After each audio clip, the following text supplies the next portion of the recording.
to be able to both really go into the deep end of the pool around intimacy, and to also, to enable that, maintain your, in a broad sense of the word, autonomy. Without mindfulness, you're clueless. I think about Father Thomas Keating, one of the major teachers around centering prayer, Christian monastic. I heard him give a talk one time, deeply impressive person and the real deal. And he said, a life without a contemplative view is a prescription for disaster.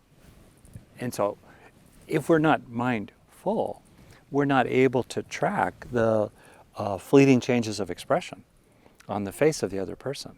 And I think as you become more internally mindful, you start tracking in real time all the weird little turbochargers that are shaping your reactions to and experience of other people, often rooted in your own childhood,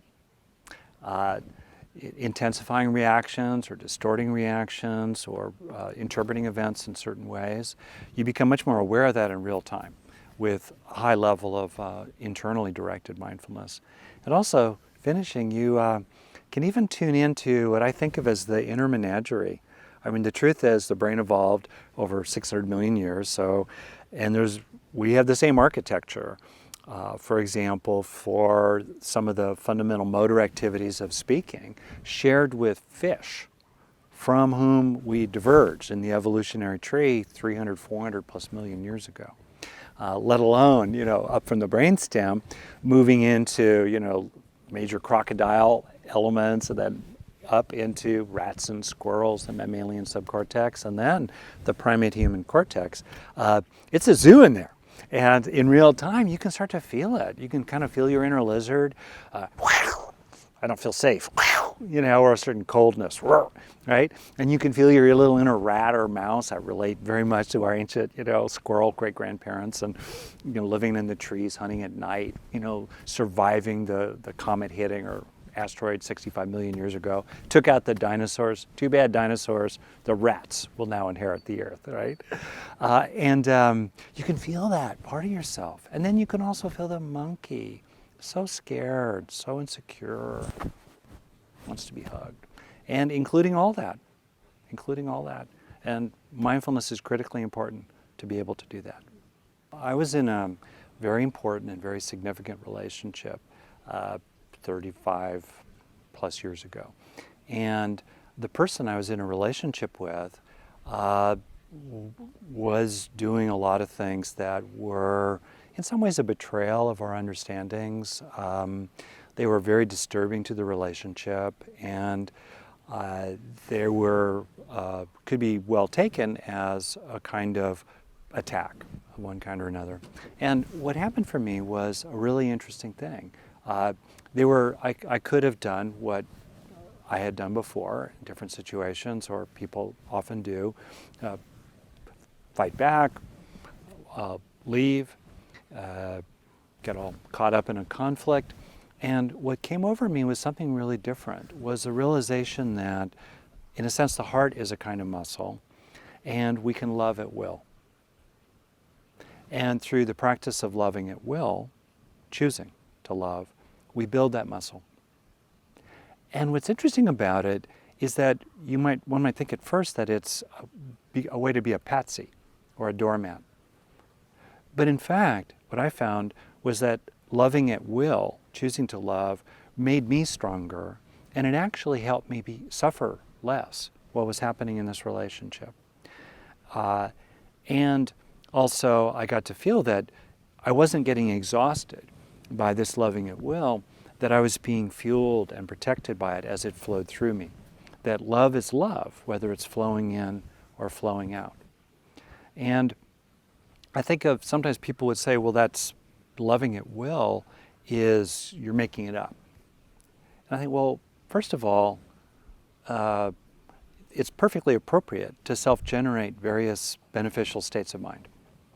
Resilience, determination, cultivating compassion, cultivating a commitment to exercise, moderation in the consumption of chocolate. Who knows what that might be, right? There's a place for that. So just because we're self-generating, is not problematic. Again, I think that's a misunderstanding that's crept in, that just because procedurally a radically, profoundly receptive, somewhat inert, non-fabrication with regard to the mind, just because that's a phenomenal procedure or technique or method, that doesn't mean that that's necessarily the only way we should be in life. There's a place for self-generating, in a goal-directed kind of way, various wholesome factors of consciousness, factors of awakening, for example, in Buddhism. And so to self-generate love is not right off the bat, problematic. And second, if you think about it, it's doubly loving, because it's loving since it's love, and it's loving because you're valuing it enough to take responsibility for self-generating it.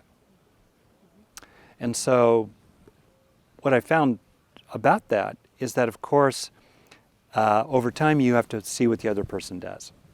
And I had a little bit of a time limit in the back of my mind. I wasn't going to keep doing this forever. I mean, we had to really see if something could shift in the relationship, and very happily it did. So both can be true. We can both choose to love while also disapproving of the one we love.